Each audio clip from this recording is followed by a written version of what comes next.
ब्रह्मा विष्णु महेश अजर अमर नहीं है, इनका भी आविर्भाव अर्थात जन्म तथा तिरोभाव अर्थात मृत्यु होती है। प्रमाण के लिए देखिए देवी भागवत महापुराण। ब्रह्मा, मैं, विष्णु और शिव ये तुम्हारी प्रभाव से जन्मवान है। हम तो जन्मवान है, हमारा तो जन्म होता है और मरते हैं, नित्य नहीं है, हम अविनाशी नहीं है। फिर इंद्रादि दूसरे देवता नित्य किस प्रकार हो सकते हैं? कृपया अवश्य सुनिए जगत गुरु तत्वदर्शी संत रामपाल जी महाराज के अमृत वचन।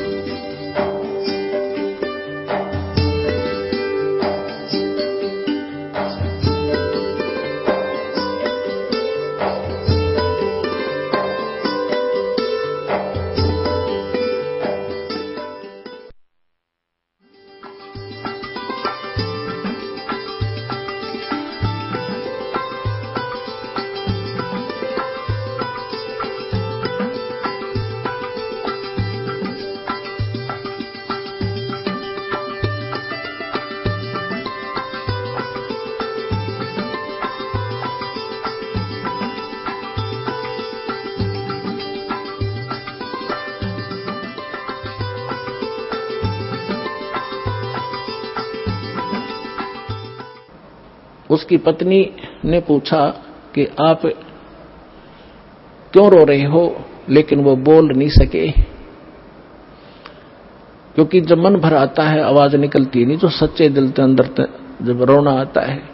अब आमनी देवी की धर्मपत्नी ने पूछा, जी कैसे जल्दी आ गया? आप तो आपने तो बहुत समय लगाना था, 2 ढाई 3 महीने का टूर प्रोग्राम था आपका।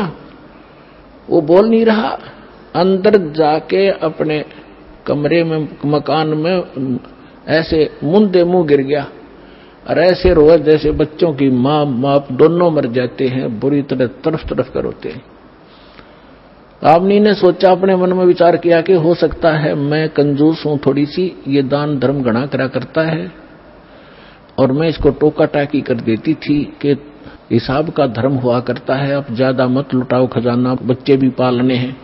तो हो सकता है इसका किसी ने रास्ते में धन चोरी कर लिया हो, यात्रा खर्च ना रहा हो, इसलिए वापस आ गया हो, और ये रो रहा हो इसलिए कि अब आमनी फिर इसका माथा ठनकेगा, आमनी का पैसे मांगूंगा तो वो कह रही है, जी कोई बात ना, किसी ने आपके धन चोरी कर लिया, कोई बात नहीं, आप और ले जाइए कि परमात्मा ने तुम्हारे कमी छोड़ रखी है, बहुत धन है आपके, ले जाना, मैं कुछ नहीं कहूंगी। तो वो अपने हिसाब से सोच रही है कि शायद इसलिए रो रहा है। काफी देर रोने के बाद जब हल्का दिल हो लिया और वहीं से रोने लग गया था,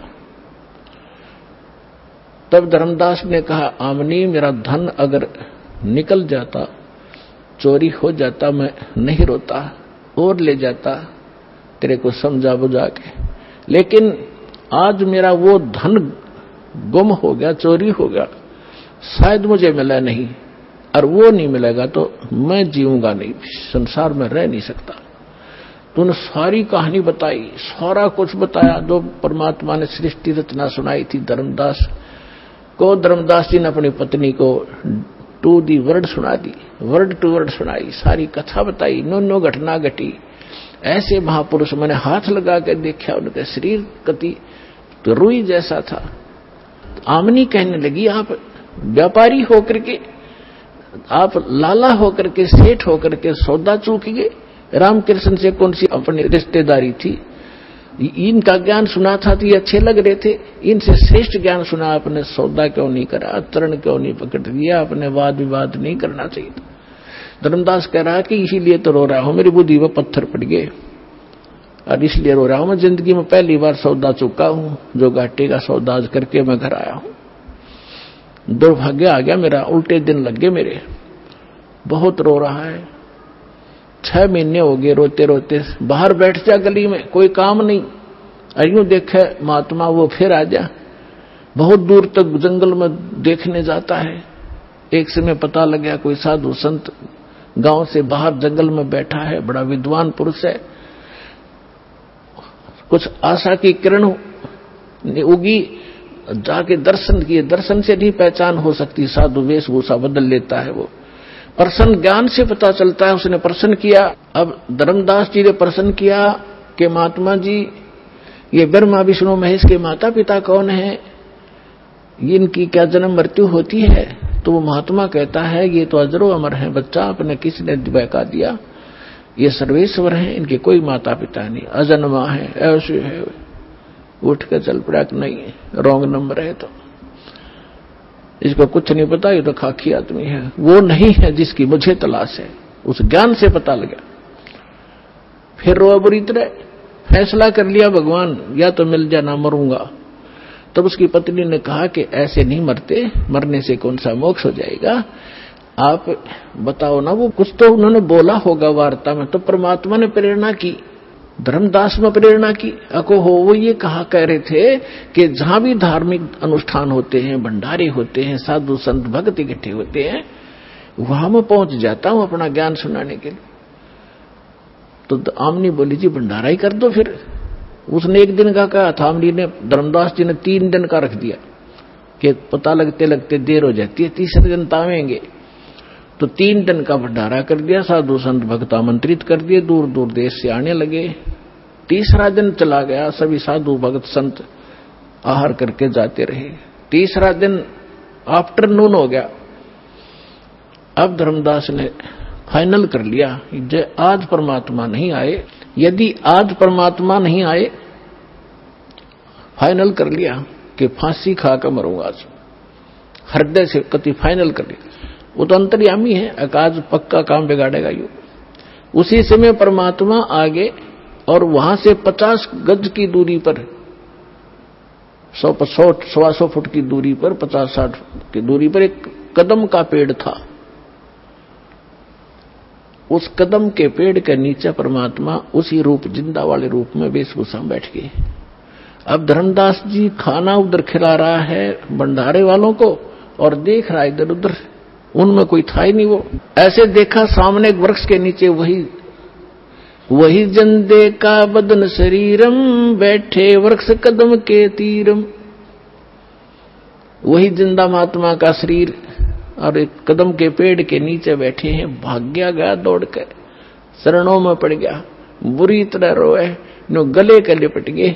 ए भगवान, इब का ना छोड़ कर जाना अपने दास को, अब के ना छोड़ना भगवान, जो कहोगे मैं सारी मानूंगा। तो परमात्मा बोले ठीक है, मैं इसलिए आया हूं कि तेरे को ज्ञान समझाऊंगा, ऐसे कर इन सबको फारिग कर दे जितने भी ये नकली बैठे हैं संत साधु।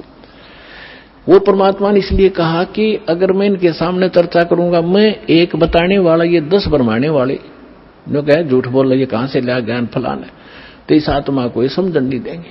इसलिए उनको सबको फारिग करा। और धर्मदास अपने परमात्मा को लेकर घर में प्रवेश किया, अपनी पत्नी से कहा कि आजा, मिल गया भगवान मुझे, ये है मेरा धन जो खो गया था, आज मिल गया। कहने का भाव ये लंबा ना करे दास, कि उन्होंने दोनों ने उपदेश लिया। आमनी ने कहा भगवान आपने, यह आपका भगत बहुत नरम आत्मा का था, यदि मैं इसको सांत्वना ना देती तो ये पहले मर जाता, इतना दुख नहीं देना था अपने बच्चे को, ये तो मर जाता। तब परमात्मा ने कहा कि बेटा इसको मैंने लोहे जैसा ताव दिया, जैसे लोहा गर्म कर दिया जाता है तो लोहार उसका दुश्मन नहीं होता, या सुनार सोने को गर्म करता है, इसलिए कि जो चाहो आभूषण बनाऊंगा। और ये पहले काल का एजेंट बन रहा था, मेरी एक नहीं सुना था, सारी बात साची मान लेता और फिर मुकर जाता था। तो बेटा अब इसका लोहा गर्म कराया हमने 6 महीने तक इसको तड़फा के, अब मैं जो कहूंगा ये सारी स्वीकार करेगा, इसलिए ये ताव दिया था। अब ये सारी बात सुनेगा, मैं साथ था इसका, मरने थोड़ा देना था इसको। तो फिर दोनों ने उपदेश लिया। फिर क्या हुआ, धर्मदास ने रट लगा दी, भगवान मुझे वो लोग दिखा दे, वो लोग दिखा दे। परमात्मा बोले रहा मैं जो कह रहा हूं वह मान ले, देख लेगा जब भी वही बात है, मुझे विश्वास कर, मैं झूठ नहीं बोल रहा। कि नहीं वो स्थान दिखा दो, वो भगवान कैसा है। परमात्मा ने खुद कह भी दिया कि मैं परमात्मा हूं, मैं सारी सृष्टि का रचनहार हूं, लेकिन ना जची। तो परमात्मा ने कहा ठीक है दिखाऊंगा, कभी समय आने दे। एक दिन परमात्मा आए और उनको लेकर के सतलोक गए, शरीर वहीं रहा, ऊपर जाकर दिखा के वहां जाकर जो नीचे से साधु परमात्मा जिंदा रूप में थे सामने वही तख्त पर बैठे दिखाई दिए और उनका शरीर बहुत तेजों में था। वहां की और वहां की सारी सृष्टि देखी। वहां से ही स्त्री और पुरुष गांव के गांव बसे हुए हैं, बहुत सुंदर महल हैं, बड़े सुंदर शरीर हैं उनके और सुंदर आभूषण पहनते हैं, बड़ा प्यार से रहते हैं। तब धर्मदास ने कहा भगवान मुझे यही रख लो। हे परमात्मा आप तो सचमुच मतलब मूर्ख हो, आप स्वयं मालिक हो। हे भगवान मुझसे गलती हुई, माफ करो, मुझे यही रख लो। परमात्मा बोले नहीं, आपको वापस जाना पड़ेगा, आप भक्तिहीन हो चुके हो। मैं ऐसा मंत्र सतनाम दूंगा 2 अक्षर का और फिर सार नाम दूंगा, इनकी साधना से 2 में विधि बताऊंगा, शीघ्र धनी हो जाओगे और फिर यहां जाना बच्चा। फिर मेरा गवाह बना, आपके भाई बहनों को बता कि सचमुच वास्तविकता क्या है। तो वापस भेजा। 3 दिन बीत गए इसी कारण में। 3 दिन तक सब रिश्तेदार इकट्ठे हो गए कि धर्मदास कोमा में गया, पागल हो गया, बेहोश हो गया, जादू जंत्र करनिया महात्मा इनके घर पर आता था। अब जो ही तीसरे दिन होश में आया, सारे आसपास बैठे। यदि वो आसपास न बैठे होते तो वो इन्हों सोचता स्वप्न होगा, और वो देखा तो सचमुच तो मर चुका, यूं न तो मरा मान लिया, लेकिन श्वास चल रहे थे, अचेत थे। तब धर्मदास को विश्वास हुआ। परमात्मा ने बताया कि मैं काशी में आया हूं, बनारस में, वहां धानक रूप में रहता हूं, जुल्हे का काम करता हूं। अब यह तसल्ली हो नहीं कि वो भगवान यहां रह रहा होगा। तो जितने भी सब रिश्तेदार थे तो खुशी मनाई, वे धर्मदास जीवित हो गया, चोखा धन्य है भगवान। फिर वहां पहुंचा, जाके बनारस में देखा भगवान सामने, ओए होए वो बैठे जो के चरणा में पड़ गए। पहले प्रथम मंत्र दिया था, फिर सतनाम दिया, धीरे सार नाम देकर फिर कसम दिला दी, धर्मदास मेरी लाख दुहाई, ये सार मूल ज्ञान जो मैं तुझे बता रहा हूं अभी कहीं बताना नहीं, और ना ये सतनाम देना किसी को, ना सार नाम देना, नहीं तो धर्मदास तेरी मेरी लाख दुहाई, सार नाम की तबार न जाई, मूल ज्ञान बार जो पढ़ी, बिजली पीढ़ी हंसनी तरी। और ये सार नाम को तब तक छुपाई जब लग 12 पंथ ना मिट जाई। कलयुग बीतता 5500 पाचा, जब मेरा वचन होगा साचा। चौथा युग जब कलयुग आई तब हम अपना अंश पठाई और फिर हम पूरे विश्व को पार करेंगे। धर्मदास ये छुपा के रखना। तो वो समय आ गया है बच्चों। अब आपको कुछ भक्तों के अनुभव सुनाएंगे। पुण्यात्माओं इस अमर कथा में अरुचि ना करना। असंख्यों युगों के बाद तुम्हारा दिल्ली के बागों छीका टूटा है, ये इसको छक छक कर खा लो और कल्याण करा लो। अब सुनिएगा वो अनुभव। नमस्कार सर। सत साई भगत जी। क्या शुभ नाम है जी आप जी का? मेरा नाम खेताराम दास है भगत जी। सर कहाँ से आए आप? मैं बाड़मेर राजस्थान से आया हूँ। सर क्या काम करते हैं आप? मैं पाली में अकाउंटेंट का काम करता हूँ, प्राइवेट फैक्ट्रियों में। सर परमहंस सतगुरु रामपाल जी महाराज की शरण आने से पहले आप कौन सी भक्ति करते थे? पहले हम सिद्ध जसनाथ जी के संप्रदाय में थे और हमारे पूर्वज जैसे भी करते थे उनके संप्रदाय में थे। और मैं जैसे भी 6 साल से समझने लगा तो एक खेतपाल को हम मानते थे, तो उनके भी वो जैसे जर्दा है, बीड़ी है और उनके नारियल चढ़ाने जाते थे। और जैसे विवाह हुआ तो एक माजी सा करके हैं, तो उनके भी जागरण जमा देने के लिए जाते थे। तो उनके यहाँ शराब मंगवाई जाती थी, शराब पिलाई जाती थी, फिर सीटियों के बीच में पड़े रहते थे बेहोश होके। और सुबह वापिस पूछते थे भोपा जी को कि जागरण और बोलो, माना नहीं है। फिर हम बहुत परेशान रहते थे भगत जी। तो सर ये जो आप भक्ति करते थे इससे आपको क्या लाभ मिलता था? इससे भगत जी हम मजबूरी में ये कर रहे थे। लाभ को तो छोड़ो, हमको बहुत घाटा ही घाटा था। हमारे घर पे मतलब रात को बच्चे चिल्लाते रहते थे जैसे इनको कोई काट रहा है, बहुत ही परेशान थे बच्चे। तो फिर हम क्या करते हैं, तो उनका समाधान ढूंढने के लिए वो भोपों को जैसे भी हमारी परंपरा में जानते थे तो उनको भोपों के पास में जाते थे। वो बताते हैं कि उनके यहाँ नारियल चढ़ाओ, उनका जागरण बोलो। ऐसे करते करते भी हम बहुत परेशान रहते थे। मैं काम पे रहता था तो घर से जैसे भी उनका फोन आता था तो मेरे को लगता था कोई न कोई परेशानी आ गई है, नहीं तो वो फोन करते ही नहीं थे। फोन आने का मतलब है कोई न कोई समस्या आ गई, और मैं घर से वहां से काम से भी डिस्टर्ब होता था, घर आता था, फिर उनको भूपों के पीछे पड़ता था। इस तरह से मैं बहुत दुखी था भगत जी। सर, परम संत सतगुरु रामपाल जी महाराज के शरण में आप कैसे आए? मैं पाली में काम करता था, तो यहाँ भगत जी एक है, तो वो एक बार यहाँ आके गए थे। फिर उन्होंने एक किताब जो अखबार में लपेट के वो ले जा रहे थे। मैंने पूछा कि ये इसमें क्या है भगत जी? कि किताब है। कैसी किताब है दिखाओ? कि ज्ञान की किताब है, ये दूसरे ने मंगाई, आपको ला के दूंगा।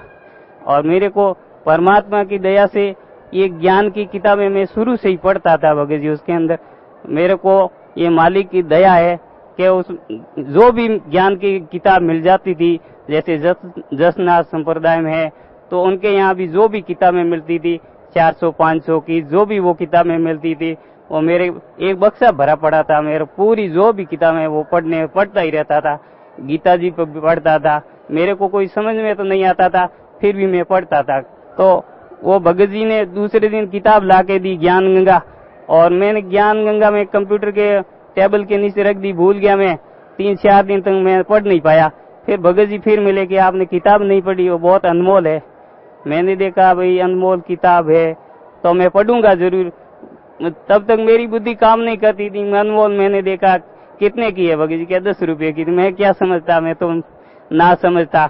फिर उसको घर ले जाके पढ़ा और देखा, रात को लेके गया तो रात को 1:30-2 बज गए और मैं नींद आ गई, कब पता नहीं चला। सुबह 5 बजे देखा तो फिर पढ़ना शुरू कर दिया, और ऐसे करके मैंने 2 दिन में किताब देखी। और फिर वो उन भगत जी के पास में गया वापिस। उन्होंने पूछा कि भगत जी किताब पढ़ी? हाँ मैंने पढ़ी है। क्या आपको कुछ विश्वास आया? मैंने कहा भगत जी या तो विश्वास करो मत या पूरा करो।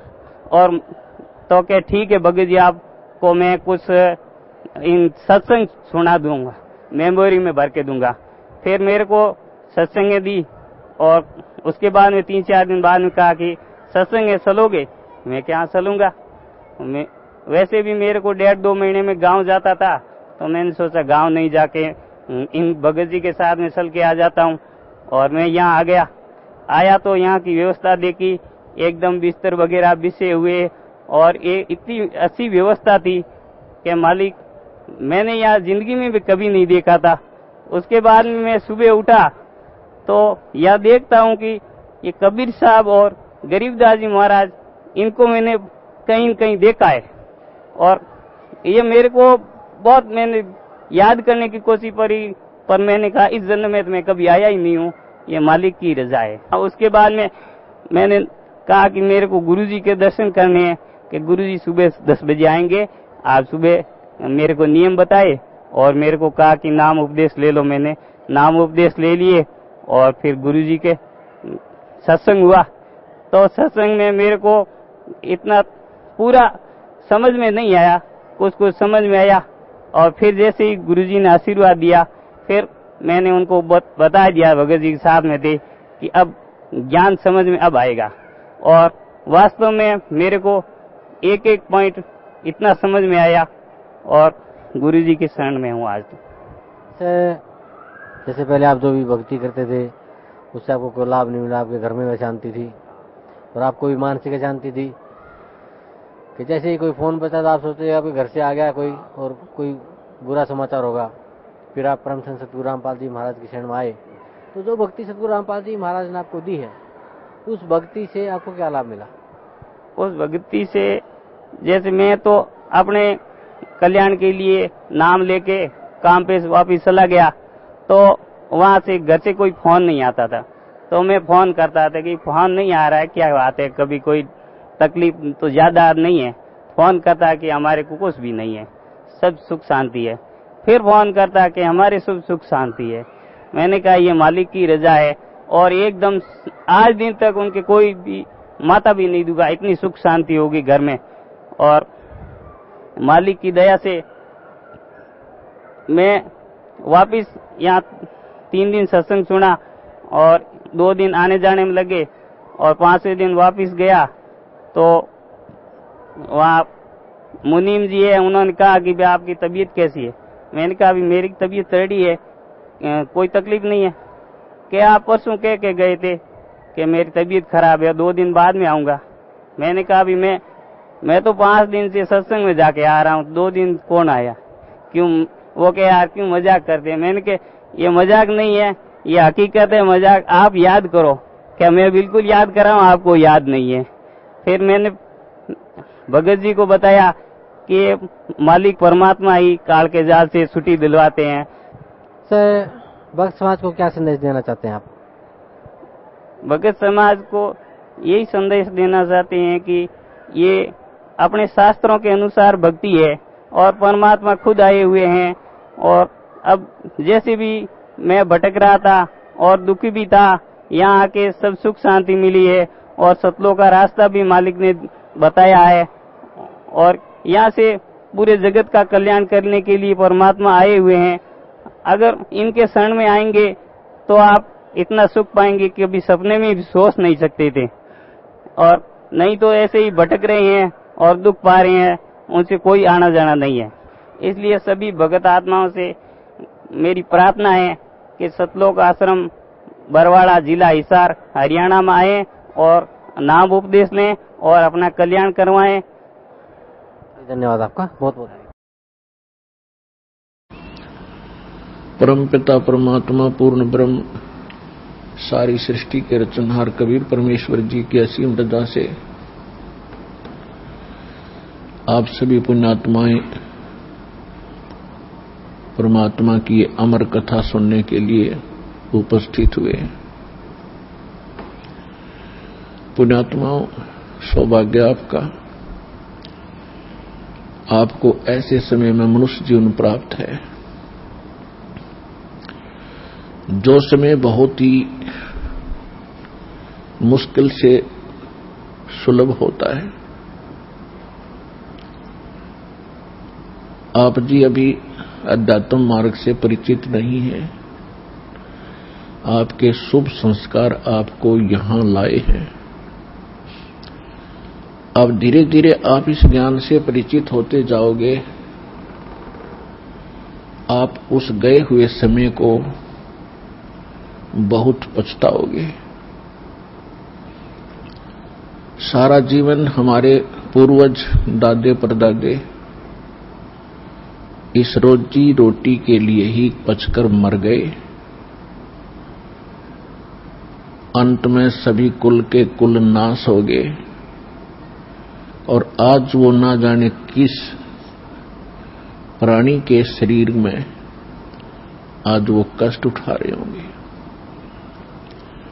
और यही स्पीड हमने पकड़ रखी थी, यही क्रियाएं हम कर रहे थे जब तक हमें ये ज्ञान नहीं हुआ था कि मनुष्य जीवन का एक वेरी इंपॉर्टेंट वर्क और है।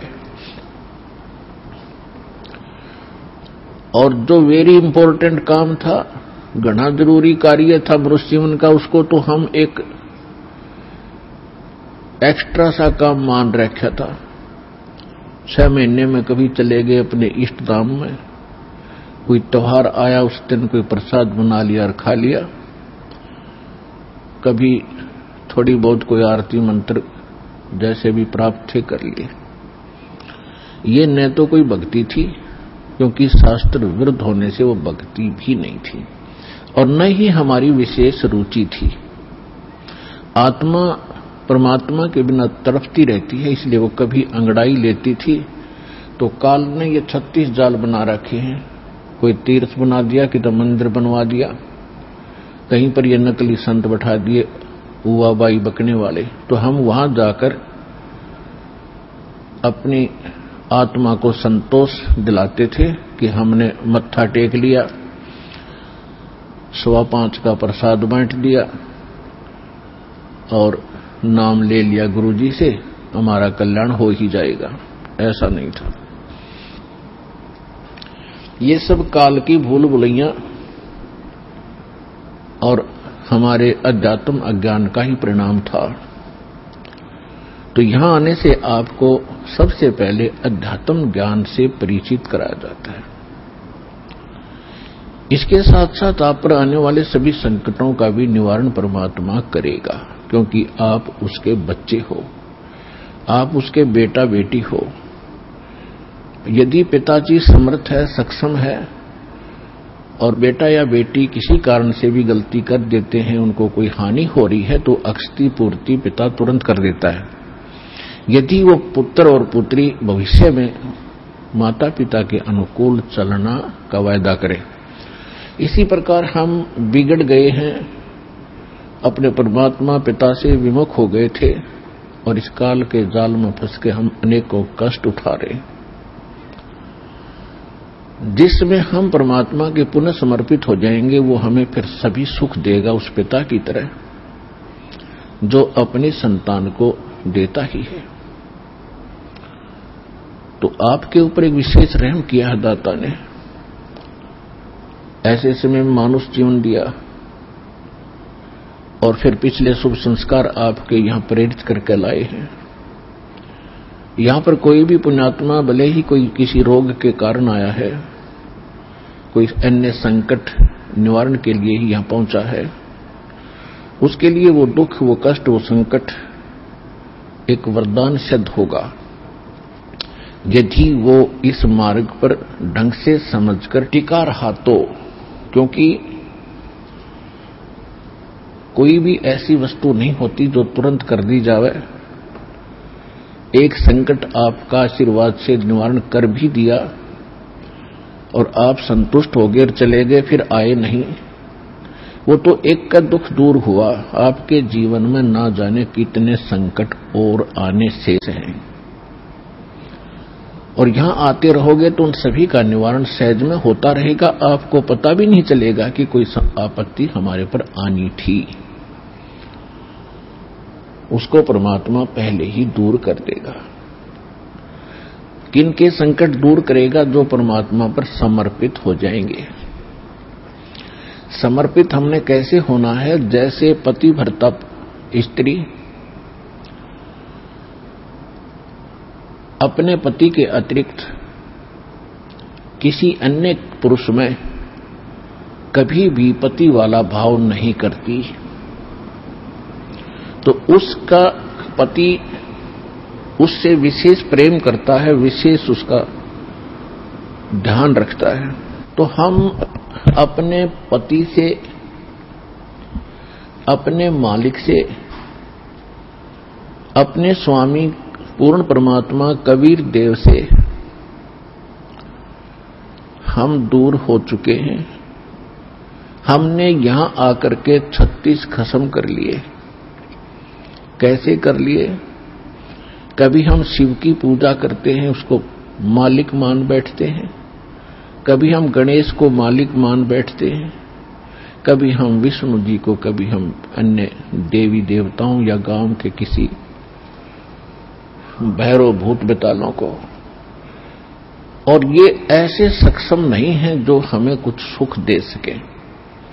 ये ना हमें दुख दे सकते, ना ये हमें सुख दे सकते, क्योंकि ये केवल हमें किया कर्म ही देते हैं। और पूर्ण परमात्मा सत्य पुरुष कबीर देव, कबीर साहिब, ये हमारे सभी संकटों का निवारण करते हैं। ये सक्षम है। हमारे जीवन में आने वाले यानी प्रारब्ध में, किस्मत में किसी भी प्रकार का कोई संकट है, उसका ये निवारण सहज में कर देते हैं। ये कब करते हैं? जब हमारी आस्था 100% कबीर परमेश्वर में हो जाएगी और अन्य किसी भी देव से हम कोई भी वस्तु की डिमांड स्वप्न में भी नहीं करेंगे। किसी भी प्रकार का कोई संकट है तो अपने परमात्मा कबीर जी से ही हम अर्जी लगाएंगे हृदय से।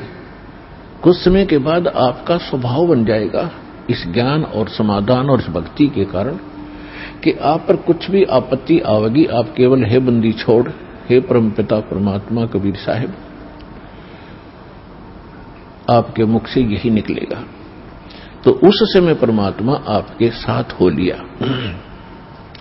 फिर उस आत्मा के जीवन सफर में कोई भी संकट,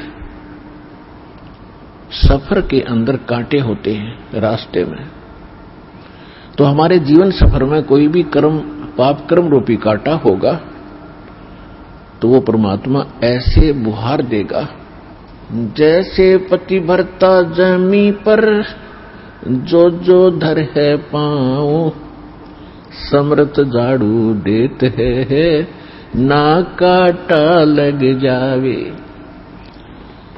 उस समर्थ को भूल कर हम परमात्मा से दूर होकर संसारिक लोगों से, संसारिक इन अधिकारियों से और इस तीन लोक के भगवान देवों से हम इनसे अपना संकट निवारण की इच्छा करते रहे। ये हमारी अध्यात्म ज्ञान की जो है कमी थी, त्रुटि थी। और जब हम परमात्मा से ही सब कुछ डिमांड करेंगे, इनके ऊपर समर्पित हो जाएंगे, तो परमात्मा कहते हैं जिस समय आप गर्भ के अंदर थे उस समय आपके साथ कौन था? ना मां थी, ना पिता था, ना कोई अन्य सगा संबंधी था। अकेले आप और परमात्मा, बीच में कोई नहीं था। उस समय आप सीधी पुकार कर रहे थे, हे परमात्मा मुझे इस नरक से निकाल दे। मां के गर्भ में बहुत पीड़ा होती है। उस पीड़ा को हम बाहर आने से भूल जाते हैं, क्योंकि त्रिगुण में माया, इन तीनों गुणों के प्रभाव से हम बहुत ज्यादा प्रभावित होकर के अचेत हो जाते हैं। वो पिछली सब शुद्ध बुद्ध समाप्त हो जाती है। और परमात्मा आप कितना साक्षी है कि अंदर मां के पेट में आपको उसने पाला। मां के गर्भ से बाहर आने से पहले आपकी कैसी व्यवस्था कर दी, वो कितना चिंता करता है आपकी। दांत नहीं थे तो मां के स्तन में दूध भेज दिया, और उससे पहले एक टोपा दूध नहीं था मां के स्तन में। जो परमात्मा इतना भविष्य की आपकी चिंता करता है, और बाहर आकर के आप स्वयं इतने इंटेलिजेंट बन गए, चतुर बन जाते हो, धनी बनने के लिए, अपनी सुरक्षा करने के लिए, अपने को सुखी बनाने के लिए लोगों को लूटते हो, रिश्वत लेते हो, चोरी करते हो, डाके मारते हो। आप भगवान के विधान को भूल गए, आपको याद नहीं है। जो परमात्मा आपकी इतनी केयर टेक करता है, इतनी देखभाल पहले से चिंतित है, तो अब कौन सा वो दूर है आपसे। आपको केवल प्रारब्ध तो मिलेगा ही मिलेगा जो आपकी किस्मत में लिखा है। उसको भी मिलेगा जो भक्ति नहीं करते। लेकिन भक्ति करने का उद्देश्य मूल यही होता है, आत्म कल्याण हो, और इस जीवन में हमारा कोई पाप कर्म हो, कोई कष्ट आना हो, उसका भी निवारण हो। तो उसका निवारण तो एक ही से हो सकता है, उस परम पिता परमात्मा पूर्ण ब्रह्म से। अन्य भगवान, अन्य ये देव वो संकट निवारण नहीं कर सकते। पाप के हमारे किस्मत में लिखे हुए कर्म को वो नहीं समाप्त कर सकते, वो भोगना ही पड़ता है।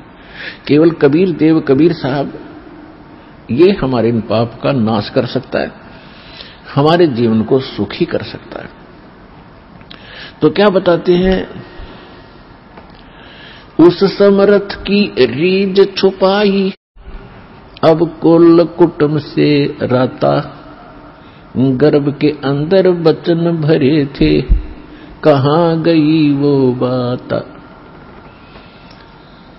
अब देखो परमात्मा फिर आकर हमें सचेत करते हैं, क्योंकि काल ने तो हमारे ऊपर पर्दा डाल दिया, बुद्धि पर पत्थर गिर दिए। मां के गर्भ से बाहर आते ही हम सब कुछ भूल गए, नए सिरे से पढ़ाई जाती है। ये तेरा चाचा, ये तेरी चाची, ये तेरी माँ, ये तेरे पिता, मामा, ये बुआ, और कै खे गड़े, ये नए सिरे से पढ़ाई जाते हैं। हम इतने जो है अचेत हो जाते हैं, और परमात्मा फिर आकर हमें फिर नए सिरे से याद दिलाते हैं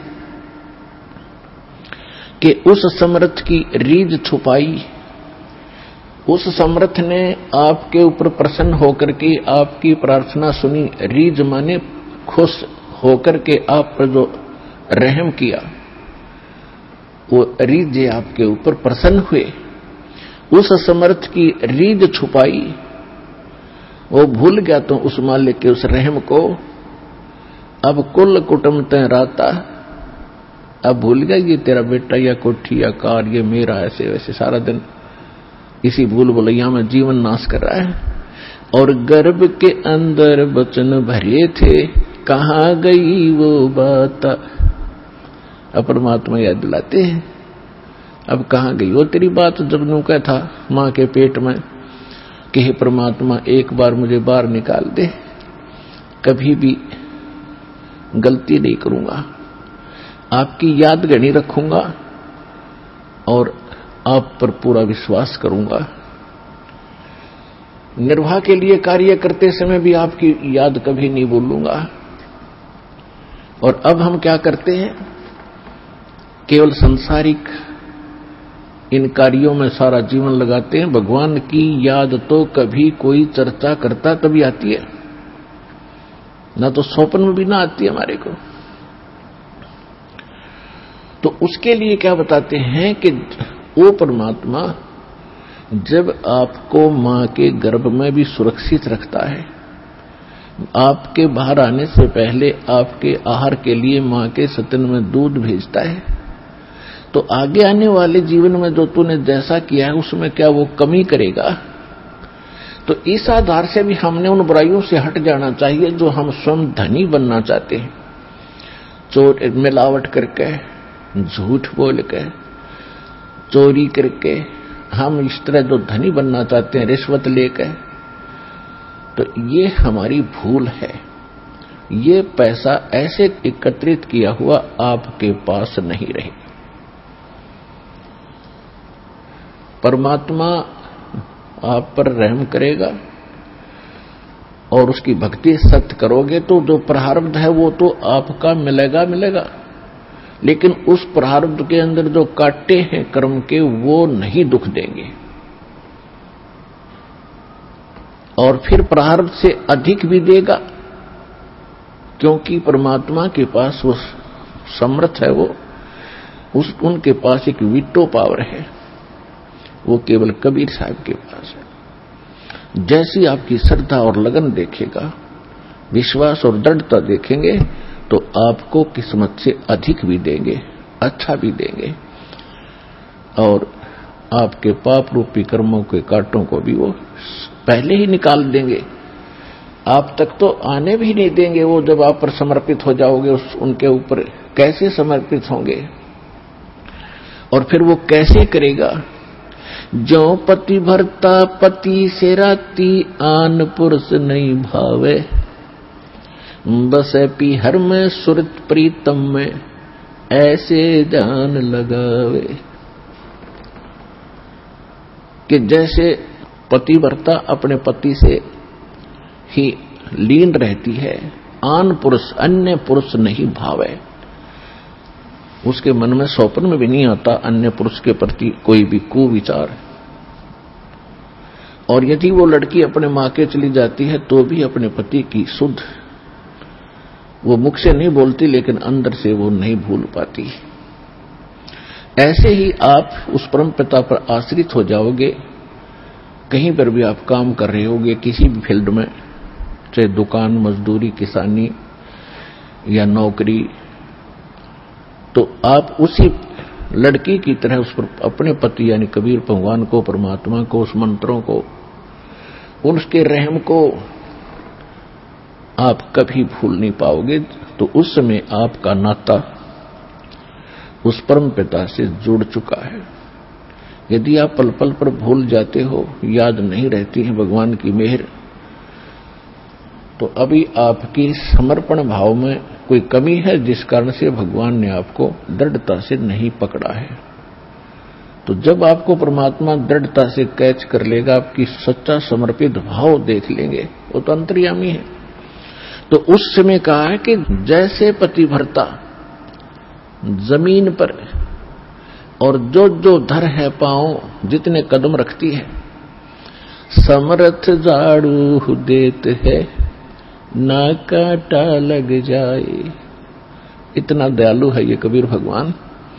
आपके जीवन रूपी सफर में आपके कदम रखने से पहले आपके वो पाप रूपी कांटों को बुहार देगा, झाड़ू दे देगा आपके रास्ते में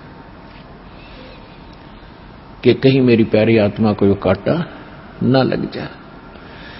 अब दास देख रहा है जिसने आज 20-20 वर्ष हो गए नाम लिए, ने 10-10 वर्ष हो गए, 15-15 वर्ष हो गए, 5-5 वर्ष हो गए, 6-6 वर्ष हो गए। अब वो कितना सुखी जीवन जी रहे हैं और उनके घरों के पास में दूसरे रिश्तेदारों में, अपने घरों में दूसरे चाचे ताऊओं में के कर टूट रहे हैं और कितने कितने दुखों का वो सामना कर रहे। तो वो इन पर भी आने थे, आज उनको पता भी नहीं कि हमारे ऊपर कोई कष्ट आना था, क्यों आया ही नहीं। तो पुण्यात्माओं, आज उन भक्तों से पूछकर देखना आप, क्योंकि आपको यहां इकट्ठा इसलिए किया जाता है, आपसे पहले लगे हुए बच्चे भाई बहन आपके भी यहां आते हैं और वो आपको अपना अनुभव सुनाते हैं कि हम ऐसे दुखी थे और जिस दिन से दीक्षा ली है, मालिक की शरण ग्रहण की है, हम पर कोई संकट नहीं आया। आपको दृढ़ता मिलती है, आपको विश्वास होता है और वो सत्य होती है। जब एक आम आदमी जिसको आप जानते नहीं, वो आपको जानता नहीं, बता रहा, तो सच्चाई होती है। तो इसलिए फिर आप और डगमग होने से बच जाते हो। इसलिए आप जी को यहां बुलाया जाता है। और जो प्रसंग चल रहा है कि परमात्मा ने जो आपको, जब आप भगवान से जुड़ जाते हो तो आपको परमात्मा अपने कोटे से लाभ देना शुरू करेगा और फिर आपको ऐसी विधि साधनाएं, शास्त्र अनुकूल भक्ति विधि बताई जाती है जो आपने फिर अपने पैरों पर खड़ा होना पड़ेगा। जैसे सरकार क्या करती है कि किसी व्यक्ति को रोजगार प्राप्त नहीं है, उसको लोन देती है और उसमें कुछ सब्सिडी भी देती है कि भी 80% सब्सिडी है। 1 लाख रुपया दे दिया, अपना गुजारा कर और धंधा शुरू कर दे और फिर आप केवल 20,000 ही वापस लौटा देना, 80 माफ कर दिए। तो कितना सहयोग मिल गया उसको। लेकिन उसने अपना तन मन धन से फिर भविष्य में अपने पैरों पर खड़ा होना पड़ेगा, बार बार सब्सिडी मिलेगी नहीं। इसी प्रकार यहां आने वाले को परमात्मा अपने कोटे से राहत देनी शुरू करता है और फिर विधि बताता है कि ये कमाई कर और अपने पैरों पर खड़ा हो जाए, भाग्य भक्ति तू कर, ऐसे दान धर्म कर, फिर तेरा गुजारा यानी तेरी भक्ति कमाई बढ़िया हो जाएगी, तेरा अच्छा काम चलेगा, तभी सफलता होगी। क्योंकि आपके भाग्य में सुख नहीं था, संकट थे, इसलिए तो आप पर कहर टूटे, दुख हुए। अब यहां आओगे आपको सुख मिलेगा, गारंटेड मिलेगा, आपकी आयु भी बढ़ाई जाएगी। परमात्मा कबीर साहब सक्षम है। लेकिन आप हृदय से चाहोगे, ऊपरले मन से आओगे तो उतना ही लाभ मिलेगा। आप हृदय से चाहोगे और समर्पित हो जाओगे परमात्मा से अतिरिक्त, इस कबीर साहब से अतिरिक्त कोई और इष्ट में आप स्वप्न में भी ध्यान नहीं लगाओगे, तब ये परमात्मा आपका हाथ पकड़ेगा। और समर्थ जब हाथ पकड़ लेता वो छोड़ता नहीं। तो इसलिए आप जी यहां आने से पहले इस ज्ञान को समझें और हमारे मूल उद्देश्य को समझें कि हम क्या बताना चाहते हैं। हम केवल यहां संकट निवारण और रोग निवारण के लिए नहीं बैठा दास, ये तो एक्स्ट्रा देते हैं आपको, ये तो आपको रूंगे में देते हैं, रूंगे में, ये सौदे में नहीं हमारे में। हमारे सौदे में तो केवल जन्म और मरण के इस कहर को समाप्त करने का ये हमारा उद्देश्य है। कोटि जन्म तन भर मत होगे, कुछ ना हाथ लगा रे, कुकर सुकर खरवया बोरे, कौवा हंस बुगारे। कोटि जन्म तू राजा की न्या, मिटी न मन की आशा, भिक्षुक होके दर दर घूम्या, ये मिला न निर्गुण रासा। इंद्र कुबेर ईश की पदवी, ब्रह्मा वरुण धर्मराया, विष्णुनाथ के पुर को जाके तो फिर भी वापस आया। असंग जन्म तन मरता होगे, जीवित क्यों न मरे रे। 12 दर मद महल मठ बोरे, बहुर न दे धरे रे। 2 जग भिष्ट सभी ते देखे, राजपाट के रसिया। 3 लोक से तरपत नहीं, ये मन भोगी खसिया। सतगुरु मिले तो इच्छा मिटे, पद मिल पदे समाना। चल हंसा उस लोक पठाऊं, जो आदि अमर अस्थान। 4 मुक्ति जहां चंपी करती, माया होरी दासी। दास गरीब अभय पद पर से, वो मिले राम अविनाशी। हमारा ये सौदा है, हम ये सौदा दे रहे हैं, हम ये सौदा बेच रहे हैं।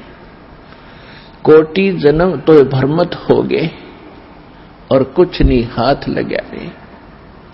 एक करोड़पति व्यक्ति अपने हेलीकॉप्टर से आ रहा था, दुर्घटनाग्रस्त हो गया। उससे हेलीकॉप्टर से 1 मिनट में मृत्यु होगी, क्योंकि शास्त्र अनुकूल विधि साधना उनके पास थी नहीं। पिछला पुण्य समाप्त हुआ, संस्कार जीवन था वो समाप्त हुआ। वो जोड़ा जाड़ा धन यहां छोड़ के चला गया भाई, पल्ला जाड़ के।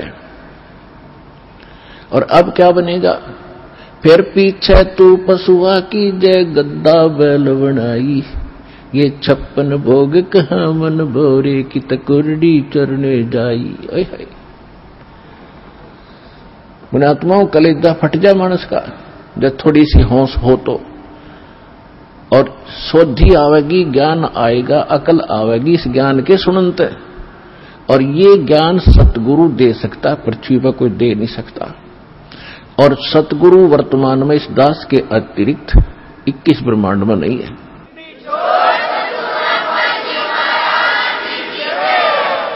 जो परमात्मा का कृपा पात्र हो। तो क्या बताया जा रहा है कि कोटि जन्म तन भ्रमत होगे, कुछ नहीं हाथ लगा रे।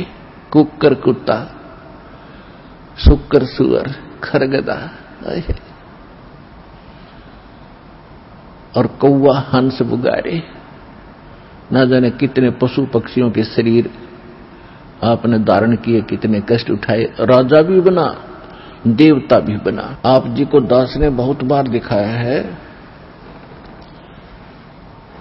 महावीर जैन जी का इतिहास।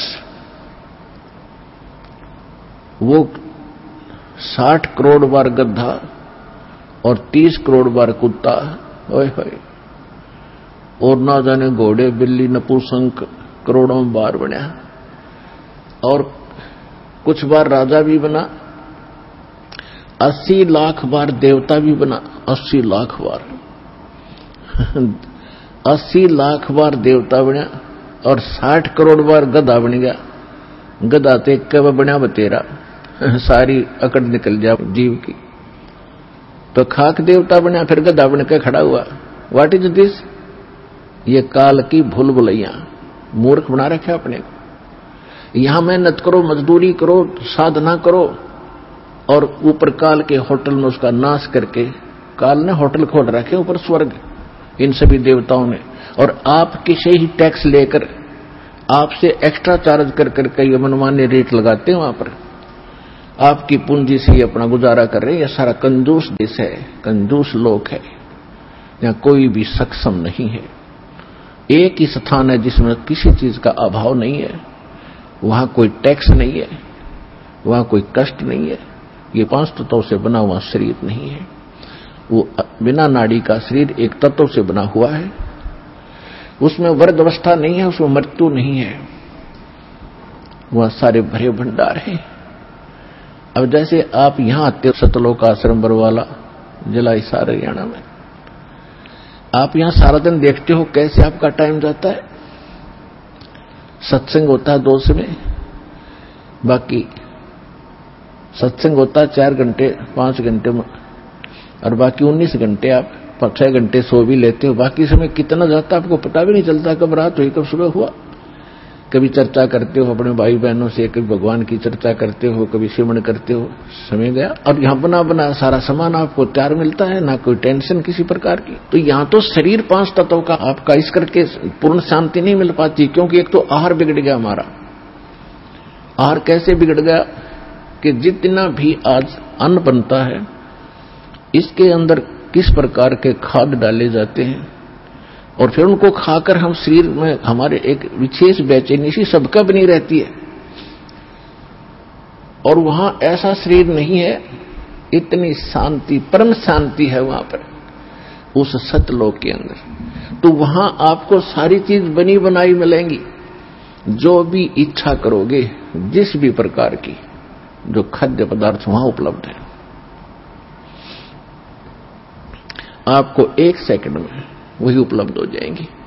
फिर अपना वहां विकार है ही नहीं, राग नहीं, द्वेष नहीं, शरीर ऐसा नहीं जिसमें ये अपने आप ही कोई न कोई दुख बना रहता है, कोई टेंशन बन जाती है, कोई बीपी हाई कभी लो हो जाता है। वहां ऐसा नहीं है। तो हम जो सौदा यहां पर करते हैं वो ये है, जग सारा रोगिया रे, जिन सतगुरु वैद न जाण्या, जग सारा रोगिया रे। कौन सा रोग? भाई जन्म मरण का रोग लगा है, या तृष्णा बडरी खासी। जन्म मरण का रोग लगा है, तृष्णा बडरी खासी। आवागमन की डोर गले में, या पड़ी काल की फांसी। जग सारा रोगिया रे, जिन सतगुरु वैद न जाण्या, जग सारा रोगिया रे। भाई सच्चा सतगुरु कोई न पूजे, इन झूठों जगपतियासी। सच्चा सतगुरु कोई न पूजे, इन झूठों जगपतियासी। अंधे की बां गई अंधे ने, ये मार्ग कौन बतासी। जग सारा रोगिया रे, जिन सतगुरु वैद न जाण्या, जग सारा रोगिया रे। भाई देखा देखी गुरु शिष्य बन गे, किया न तत्व विचारा। देखा देखी गुरु शिष्य बन गे, किया न तत्व विचारा। गुरु शिष्य दोनों के सिर पे, यू काल ठोके पंजारा। जग सारा रोगिया रे, जिन सतगुरु वैद न जाण्या, जग सारा रोगिया रे। जग सारा रोगिया रे, जिन सतगुरु वैद न जाण्या, जग सारा रोगिया रे। भाई सार शब्द सर जीवन बुट्टी, गैस गैस अंग लगावे। सार शब्द सर जीवन बुट्टी, गैस गैस अंग लगावे। कहे कबीर तुम सत कर मानो, ये जन्म मरण मिट जावे। जग सारा रोगिया रे, जिन सतगुरु वैद न जाण्या, जग सारा रोगिया रे। जग सारा रोगिया रे, जिन सतगुरु वैद न जाण्या, जग सारा रोगिया रे। भाई सार शब्द सर जीवन बुट्टी, गैस गैस अंग लगावे। सार शब्द सर जीवन बुट्टी, गैस गैस अंग लगावे। कहे कबीर तुम सत्य कर मानो, ये जन्म मरण मिट जावे, जग सारा रोह गया रे। जिन सतगुरु बैद न जाण्या, जग सारा रोह गया रे, जग सारा रोह गया रे। जिन सतगुरु बैद न जाण्या, जग सारा रोह गया रे। परमात्मा ने बताया है कि पूरा विश्व ही जन्म मरण के रोग से ग्रस्त है। जैसा कि हम पहले इन नकली धर्म गुरुओं से ज्ञान सुना करते थे कि श्री कृष्ण जी ही श्री विष्णु जी हैं और शंकर ब्रह्मा विष्णु ये तीन अमर देवता हैं, इनका जन्म मृत्यु नहीं होता, ये समर्थ हैं। और ये ब्रह्मा जी की पूजा को तो नहीं कराते थे, लेकिन विष्णु जी और शंकर भगवान की पूजा ये हमें करने का सलाह देते थे, राय देते थे। और इनको मृत्युंजय, कालज्ञ, सर्वेश्वर, अंतर्यामी न जाने क्या क्या उपमा दिया करते थे। अब जब परमात्मा ने दया की हम पर, हमारे को सद्बुद्धि दी, हमें ये ज्ञान हुआ और विद्या दी, भगवान ने अक्षर ज्ञान कराया।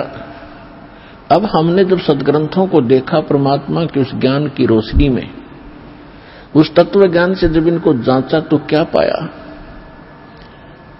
ये कहते थे श्री कृष्ण जी ने श्रीमद् भगवद गीता का ज्ञान अर्जुन को सुनाया, तो इससे भी भिन्न पाई वास्तविकता ये थी कि श्री कृष्ण के शरीर में युग काल बोल रहा था। ये काल कौन था? ये 21 ब्रह्मांड का स्वामी है, ब्रह्मा विष्णु महेश का पिता है, दुर्गा देवी जी का पति है, और ये तीनों इनके पुत्र हैं, दुर्गा और इस काल भगवान के। फिर यदि हम ये माने कि श्री कृष्ण जी गीता का ज्ञान बोल रहे थे और श्री कृष्ण जी इज विष्णु, श्री कृष्ण जी विष्णु है ये इनके शब्दों में, तो वो श्रीमद् भगवद गीता अध्याय नंबर 2 के श्लोक 12 में, गीता अध्याय नंबर 4 के श्लोक 5 और 9 में, गीता अध्याय नंबर 10 के श्लोक नंबर 2 में खुद कहता है अर्जुन तेरे मेरे बहुत जन्म हो लिए, आगे भी होते रहेंगे, तो नहीं जानता मैं जानता हूं। तो इनका भी जन्म मरण का रोग नहीं कटा, ये भी जन्म मरण के रोग से ग्रस्त है, तो इससे आगे फिर बचा ही नहीं जो अविनाशी हो। तो इसलिए परमात्मा का ये एक शब्द, एक लाइन पहली बार कोई सुनेगा तो उसको खटकेगा कि सारा जग जन्म मरण के रोग से ग्रस्त है। आज आपको पता चला कि सचमुच सभी जन्म मरण के रोग से ग्रस्त हैं, इनकी जन्म मृत्यु सदा होती आई है। और परमात्मा गारंटी देते हैं कि हमारे पास एक सार शब्द है, सार नाम है, उसके जाप करने से आपका एक गारंटीड है जन्म मरण मिट जाएगा, ये रोग कटेगा।